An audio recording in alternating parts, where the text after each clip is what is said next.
Ya, pada kesempatan kali ini kita akan kembali belajar bersama-sama materi tematik tema 1, subtema 4, muatan pelajaran bahasa Indonesia tentang perkembangbiakan tumbuhan.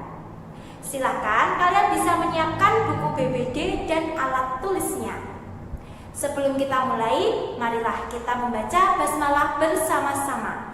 Bismillahirrahmanirrahim. Ya, anak-anakku, masih ingatkah kalian tentang Quran surat Yasin ayat 36? Di situ terdapat kata-kata tumbitul ard, artinya adalah yang ditumbuhkan oleh bumi. Allah telah menciptakan manusia, hewan, dan tumbuhan. Masya Allah, itu merupakan kebesaran dan karunia Allah. Maka kita harus bersyukur. Tujuan pembelajaran kita hari ini, kita akan belajar mengenai macam-macam perkembangbiakan pada tumbuhan. Ya, anak-anakku, di subtema 3 kalian sudah belajar mengenai perkembangbiakan hewan. Ya, jadi tidak hanya manusia dan hewan saja yang berkembang biak, melainkan tumbuhan juga berkembang biak. Kalian bisa lihat gambar yang ada di slide ya. Di situ ada beberapa jenis tumbuhan. Ada mangga, ada pisang, ada lumut, dan ada singkong. Kira-kira bagaimana mereka berkembang biak? Apakah sama seperti manusia dan hewan? Nah, yuk kita cari tahu bersama-sama. Tumbuhan berkembang biak dengan dua cara, yaitu perkembangbiakan alami dan perkembangbiakan buatan. Perkembangbiakan alami. Ya, perkembangbiakan alami adalah perkembangbiakan yang dilakukan secara alami tanpa adanya bantuan manusia. Contoh perkembangbiakan alami yang pertama adalah biji. Tumbuhan dewasa akan berbunga dan menghasilkan buah. Di dalam buah terdapat biji. Nah, biji tersebut akan berkembang menjadi tanaman baru. Contoh tumbuhan yang berkembang biak dengan biji adalah mangga, jeruk, dan semangka. Yang kedua adalah tunas. Tunas merupakan proses munculnya individu tumbuhan baru pada beberapa bagian dari tumbuhan. Nah, kalian bisa lihat gambar yang ada di slide ya. Jadi, di situ ada pisang dan bambu. Nah, pisang dan bambu ini berkembang biak dengan tunas. Tunas pisang dan bambu ini tumbuh dari batang yang ada di dalam tanah. Nah, di situ sudah Eka lingkari ya, bagian tunas yang tumbuh ya. Selanjutnya ada cocor bebek. Nah, tunas cocor bebek ini tumbuh di daun induk. Nah, di situ sudah Eka lingkari juga mana tunas cocor bebeknya ya. Selanjutnya ada tunas cemara. Nah, tunas cemara ini merupakan tunas yang tumbuh di akar. Nah, di situ sudah Eka tandai juga mana tunasnya. Selanjutnya ada umbi. Nah, umbi ini ada 3 ya, ada umbi akar, umbi batang, dan umbi lapis. Yang pertama ini adalah umbi akar. Umbi akar adalah akar yang tumbuh membesar karena berisi cadangan makanan. Contohnya ada wortel dan ada singkong. Selanjutnya ada umbi batang. Umbi batang adalah batang yang tumbuh di dalam tanah dan berfungsi sebagai penyimpan cadangan makanan. Umbi batang memiliki mata tunas yang akan tumbuh membentuk individu baru.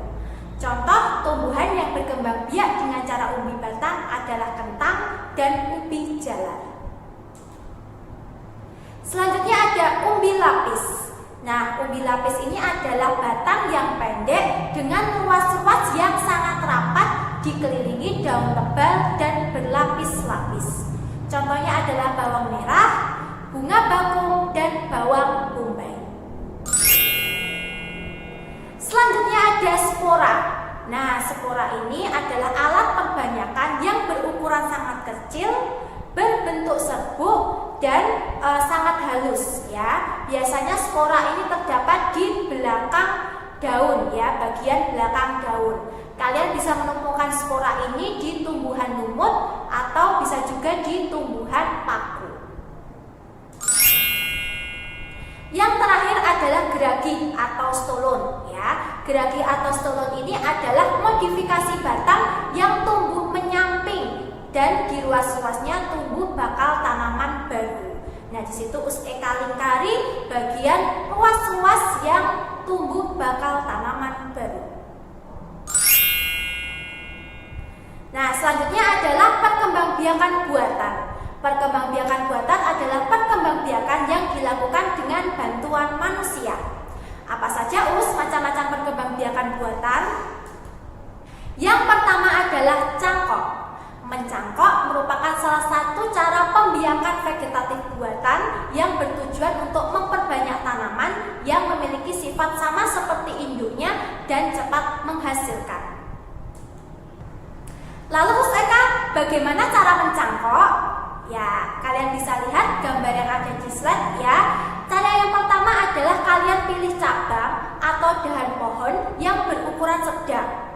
Nah, setelah itu kalian kupas dahan tersebut hingga bersih dari kulit dan lendir-lendir, kira-kira sepanjang 5-9 cm. Setelah itu kalian tutup luka pada dahan tersebut dengan tanah yang subur yang sudah dicampur dengan pupuk kandang. Kemudian kalian bungkus tanah dengan sabut kelapa bisa atau dengan plastik juga bisa, lalu kalian ikat dengan tali. Nah, setelah itu kalian siram bagian yang dicangkok tadi ya, setiap pagi dan sore hari. Biasanya akar akan tumbuh itu dalam waktu sekitar 1-2 bulan. Setelah akarnya tumbuh, pohon cabang dari induknya itu kemudian dipotong lalu tanam di tempat yang teduh. Yang terakhir adalah stek. Nah, stek ini yang paling mudah ya Dik ya. Jadi stek ini merupakan perkembangbiakan yang dilakukan dengan cara menanam di bagian tertentu dari tumbuhan tanpa menunggunya akar tumbuh ya. Kalau tadi itu mencangkok itu menunggu sampai akarnya tumbuh, tapi kalau stek ini tidak ya. Jadi begitu dipotong bagian tumbuhannya lalu bisa langsung ditancapkan di tanah, maka dia akan tumbuh nanti ya. Baik anak-anakku, silakan kalian buka buku BBJ kalian halaman 52 pada lembar aktivitas siswa. Ya, di situ nanti kalian diminta untuk mengamati tumbuhan yang ada di sekitar kalian ya. Nanti kalian bisa menggambarnya atau bisa juga lewat foto dan nanti fotonya di print juga boleh, terserah kalian. Tapi kalau memang tidak ada print di rumah, kalian bisa menggambarnya saja ya, menggambar sebisa kalian. Nah, nanti kalian tempelkan di tempat yang sudah tersedia gambar atau foto tersebut ya. Nah, setelah itu nanti kalian tulis apa nama tumbuhannya, apa ciri-cirinya, dan tumbuhan itu berkembang biak dengan apa. Nah, nanti kalian tulis sesuai yang Eka contohkan di situ ya. Nanti jangan lupa kalian tulis menggunakan tegak bersambung, diawali dengan huruf besar dan diakhiri dengan tanda titik. Contoh di situ Eka mengamati pohon pisang ya.